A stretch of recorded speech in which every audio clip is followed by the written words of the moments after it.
UGC मामले को लेकर इस समय पूरे देश में विरोध प्रदर्शन हो रहा है और प्रधानमंत्री नरेंद्र मोदी जी के संसदीय क्षेत्र में भी ये जबरदस्त तरीके से ये मसला उठ रहा है।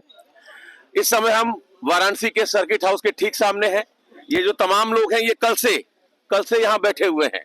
रात को विश्राम भी आप लोगों ने यही किया। ये केसरिया भारत एक संस्था है, उसके तमाम लोग हैं, कह रहे हैं तत्काल प्रभाव से यूजीसी का ये जो नया अमेंडमेंट आया है इसको वापस लिया जाए, यूजीसी रोल बैक की ये मांग कर रहे हैं। अब आपसे ही बात शुरू कर रहे हैं भाई साहब। केंद्रीय शिक्षा मंत्री धर्मेंद्र प्रधान जी ने आश्वस्त किया है, अब छोलिया हो या लोबिया, सफेद चने या काले चने, सब कुछ मजेदार बने। प्रधान जी का ये कहना है कि किसी के साथ हम अन्याय नहीं होने देंगे।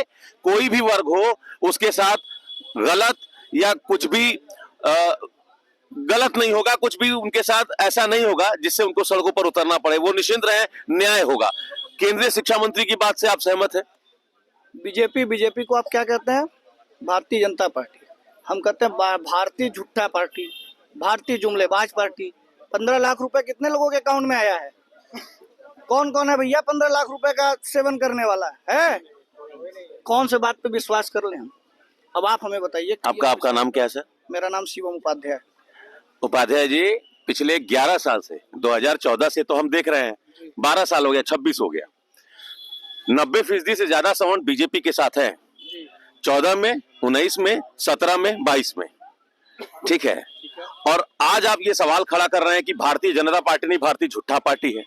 तो मुझे ये बताइए कि ये सवर्ण समाज, ये जो 13 जनवरी 2026 से पहले तक भारतीय जनता पार्टी का एकदम पिट वोटर्स था, है ना, और आज वो बीजेपी को कह रहा कि ये भारतीय जनता पार्टी नहीं, भारतीय झूठा पार्टी है। तो हम आप पर क्यों नहीं आरोप लगाए कि आपका स्टैंड क्लियर है क्या?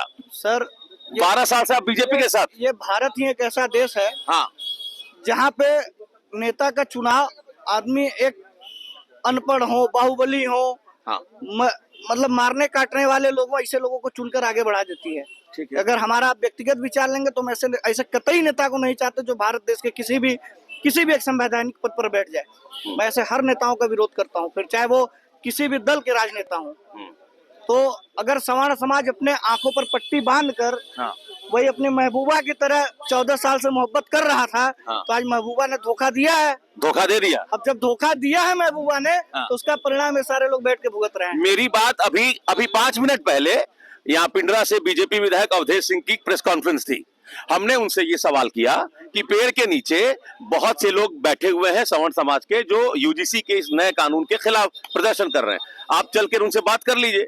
उनका ये कहना था कि इस कानून में ऐसा कुछ भी नहीं है जो सवर्णों के खिलाफ है, ये एक षड्यंत्र है। तो हमने कहा ये जाकर आप उनसे बता दीजिए, तो वो तैयार नहीं हुए। तो आप कह रहे हैं बीजेपी के लोग आप लोगों को धोखा दे रहे हैं, बीजेपी के लोग कह रहे हैं कि सवर्ण समाज के साथ कोई धोखा हुआ ही नहीं। ऐसे सवर्ण समाज के कायर और चाटुकार सत्ता के दलालों के लिए हमारे पास चूड़ियां रखी पड़ी हैं। चूड़ियां हैं जिनको नपुंसकता की पहचान और प्रमाण देने के लिए उनकी जुबान ही काफी है। जिनको अपने नपुंसकता की पहचान और प्रमाण देने के लिए उनकी अपनी जुबान ही काफी है कि वो नपुंसक हैं। इस चीज का विशेष रूप से ध्यान रहे। वो अपने ही समाज में घूम के, अब इस मुद्दे को लेकर वो अपने ही समाज में घूम के अपने घरों से, अपने अगल बगल आसपास पड़ोस से अगर 50 वोट पा जाए तो ये आधा मुंह मुड़वा के मैं घूमने को तैयार हूँ। भाई साहब वो कह रहे हैं, भाई साहब ने कहा कि इस बार ऐसे लोगों की खैर नहीं है जो कह रहे हैं कि यूजीसी के इस नए कानून में कुछ भी ऐसा नहीं है। आप क्या कह रहे हैं? बिल्कुल, इस कानून के खिलाफ हम लोग सख्त आंदोलन करेंगे। जब तक ये कानून वापस नहीं होगा, इस कानून में संशोधन नहीं होगा, तब तक हम लोग यहाँ आमर अनशन तक बैठे रहेंगे और उसका पुरजोर विरोध करेंगे। और आप जो किसी विधायक का नाम ले रहे थे, हाँ, वो पढ़े नहीं है। किस शिक्षा दीक्षा की बात कर रहे हैं? महोत्सव करवा रहे हैं, क्या पढ़ते नहीं है क्या? अखबार, हाँ, टीवी नहीं देखते क्या? वो तो कह रहे षड्यंत्र है, षड्यंत्र है। आप लोगों को बरगला रहा, कोई बरगला रहा षड्यंत्र है तो आए पीपल के पेड़ के नीचे कसम खाए और हम लोग का सामना करे, हमारे आवाज का हाँ, दिखाए कहाँ षड्यंत्र है। हाँ। हमको सिखाए। आप क्या कहना चाहती हैं मैडम? देखिए, यूजीसी कानून सरासर बच्चों के भविष्य के साथ खिलवाड़ कर रहा है और ये उनको वापस लेना ही पड़ेगा। और इस सरकार को हम लोग आगाह कर रहे हैं कि स्वर्ण समाज के साथ वो खिलवाड़ ना करे, उनके बच्चों के साथ खिलवाड़ ना करे, वरना स्वर्ण समाज आज यहाँ सड़क पे बैठा है, कल सदन में बैठा दिखेगा। वो लोग अपने गद्दी के भोगी हो गए हैं, सत्ता भोगी हो गए हैं। अगर उन लोग को कहा जाए कि अपने बेटों को त्याग दो, तो वो गद्दी के लिए अपने बेटों, घर को, अपने क्या बताया, क्रोध को बयां मत करने दिए, नहीं तो आप चला नहीं पाएंगे उस चीज को।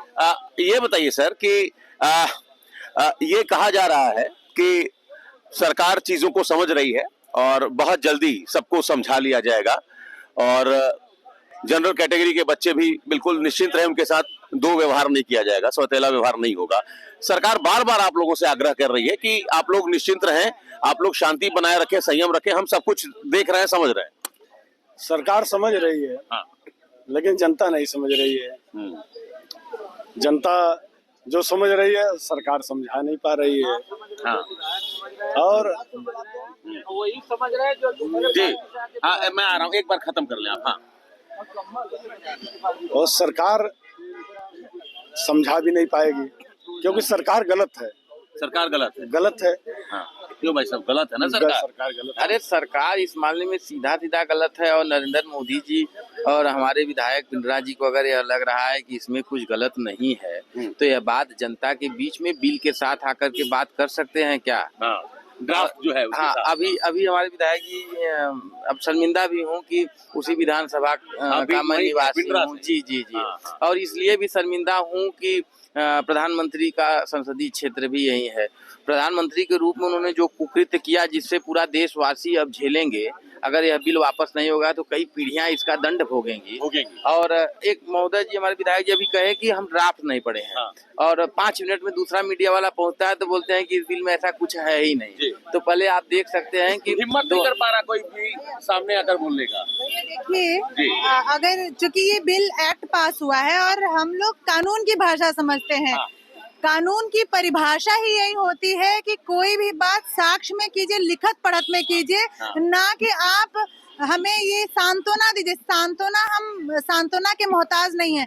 आप लिख के, जैसे आपने ये बिल एक्ट पास किया है वैसे लिखत पढ़त में हमें ये पास करके दिखाइए कि आपके लिए, आपकी सुरक्षा के लिए ये बिल पास हुआ है और ये इसमें संशोधन किया गया है। आप अधिवक्ता हैं मैडम? जी बिल्कुल। मेरा आपसे एक सवाल है, चूंकि आप अधिवक्ता हैं, वकील हैं, ये जब आया, ये जो अमेंडमेंट हुआ, ये बताया गया कि 118% की वृद्धि हुई है SC ST और OBC कैटेगरी के बच्चों पर उच्च शिक्षा में, और पार्लियामेंट्री कमेटी ने इसका अध्ययन किया और उन्होंने कहा कि नहीं, इसमें OBC को भी शामिल करना चाहिए।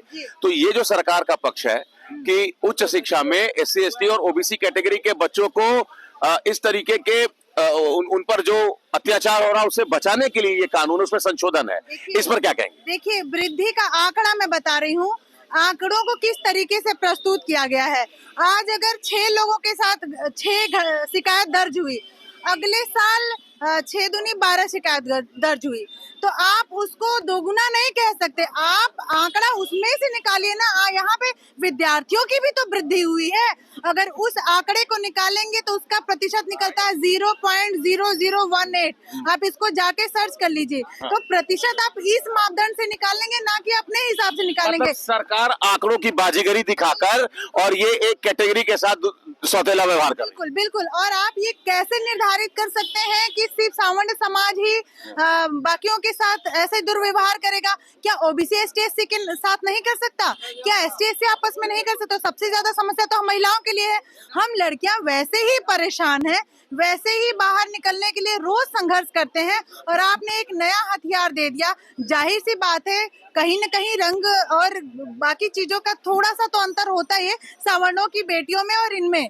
तो कहीं न कहीं वो तो हमेशा एक हाशिए पे रहेंगी, वो तो हमेशा सुरक्षित महसूस करेंगी। हम कहाँ जाएं? तो भाई साहब, इसका असर 27 में दिखेगा? कोई असर नहीं देखेगा। बहुत सीधी बात आपको एक बता दें कि सरकार की मानसिकता जो है, बैक में भी थोड़ा जाके बताऊंगा आपको, सवर्णों को शिक्षा से वंचित करने का। अच्छा। ये जो काला कानून आया है, सवर्णों को शिक्षा से वंचित करने के लिए आया गया है। आप निगाह उठा के देखिए, इसके पहले तमाम आरक्षण में ये प्रावधान लाए जहाँ से कि ये बाहर हो जाए। -40 इन्होंने लाया। तो जितने ये कर रहे हैं, इससे सीधी इनकी ओछी मानसिकता झलक रही है कि सवर्णों को शिक्षा से वंचित रखा जाए, बाहर रखा जाए। क्या भाई साहब? ये मंडल पार्ट 2 है, तो इधर पर ही गंगा माई इनको बुलाई है, तो गंगा माई में इनको विसर्जित भी कर दिया जाएगा। गंगा माँ में इनको विसर्जित करने का हम लोग काम करेंगे। गंगा माँ ने साफ संदेश दे दिया है कि तुम चाय बेचने लायक हो, चाय ही जाके बेचो। ये बिल्कुल अब एक आखिरी कमेंट ले रहे हैं। ये बताइए कि ये जो आप लोग बैठे हुए हैं, ये आमरण अनशन है, अनिश्चितकालीन धरना है, क्या है ये क्रमिक धरना चल रहा है, अनिश्चितकालीन चल रहा है। कब तक बैठे रहेंगे? जब तक बिल वापस नहीं होगा तब तक बैठे रहेंगे और यही रात भर दिन रात यही सोएंगे भी यही। एक चीज और जान लीजिए कि ये जो देख रहे हैं ना, ये फाइटर है। फाइटर है ये फाइटर है। और जल्दी अगर नहीं माने तो ये लाइटर में बदल अच्छा, एक जाएगा। बात बताइए, लाइटर फाइटर अपनी जगह है, लेकिन अगर 100% मान लिया जाए पूरे हिंदू समाज को, तो सवर्ण समाज में मुश्किल 18% है, 82% उधर है। आंकड़ों की लड़ाई में, वोट की लड़ाई में कहां तक ठहर पाएंगे आप? ये एक अंतिम सवाल है। तो 27 के चुनाव से पहले अगर आप लोग कह रहे हैं कि हम लोग लाइटर फाइटर हैं और उधर वाले भी एकजुट हो जाएंगे, तब तो ये तो ठीक नहीं है ना समाज के लिए। गोविंद सिंह कहलाऊं। इस सड़क से अगर 500 भेड़ कोई लेके जाए ना, वोट की लड़ाई है, वोट की बता रहे हैं, वोट प्रति व्यक्ति प्रति वोट।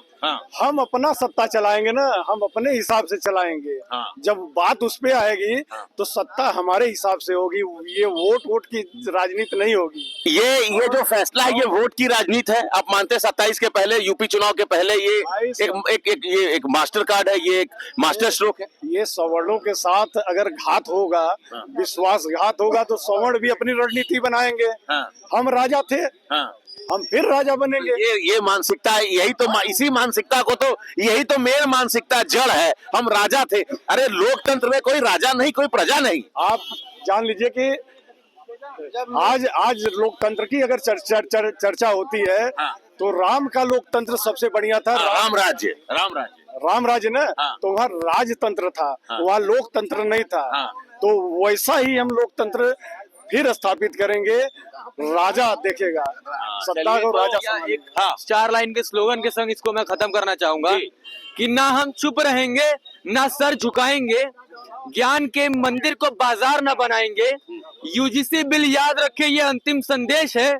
जहां सोच जिंदा होता है वही असली देश है। चलिए, तो ये क्रमिक अनशन है, ये तब तक अनशन चलता रहेगा जब तक कि इस पर कोई निर्णायक फैसला नहीं आ जाता। Amit Singh, TV 9 UP Varanasi. ये है सीक्रेट रेसिपी MDH का जीरा सिर्फ जल जीरा मसाला। जीरा सिर्फ MDH का जल जीरा सिर्फ MDH का जल जीरा सिर्फ।